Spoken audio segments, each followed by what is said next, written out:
ఓ ప్రభుత్వ అధికారి ఇంట్లో అక్రమంగా కూడబెట్టిన నోట్ల కట్టలు కనిపించాయి. విజిలెన్స్ అధికారులను చూసి కంగుతిన్న ఆ చీఫ్ ఇంజనీర్ ఏం చేయాలో తెలియక కరెన్సీ కట్టలను బయటకు విసిరాడు. కరెన్సీ వర్షాన్ని చూసిన స్థానికులు అవాక్కయ్యారు. ఒడిశాలోని భువనేశ్వర్లో ఈ ఘటన చోటు చేసుకుంది. ఆదాయానికి మించిన ఆస్తుల కేసులో ఒడిశాలోని ఓ చీఫ్ ఇంజనీర్ నివాసంలో అవినీతి నిరోధక శాఖ అధికారులు భారీగా నగదు ఆభరణాలను గుర్తించారు. భువనేశ్వర్, అంగుల్లోని రహదారుల భవనాల శాఖ ఇంజనీర్ భైకుంఠనాథ్ సారంగి నివాసాల్లో సోదాలు నిర్వహించి 2 కోట్ల రూపాయల నగదు, భారీగా ఆభరణాలను స్వాధీనం చేసుకున్నారు. భువనేశ్వర్లోని ఒక ఫ్లాట్లో ₹1 కోటి, అంగుల్లోని మరో ఫ్లాట్లో ₹1,10 లక్షల నగదు స్వాధీనం చేసుకున్నారు. సోదాల్లో 26 మంది అధికారులు పాల్గొన్నారు. వారంతా నోట్ల కట్టలు లెక్కపెడుతున్న దృశ్యాలు వెలుగులోకొచ్చాయి.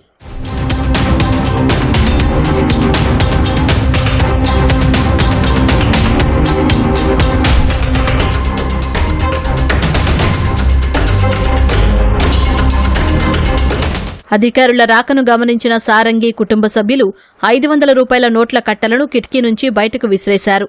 ఆ నగదును ప్రత్యక్ష సాక్షుల సమక్షంలో అధికారులు రికవరీ చేశారు. నోట్ల కట్టలు కింద పడుతున్న వీడియోలను అధికారులు విడుదల చేశారు.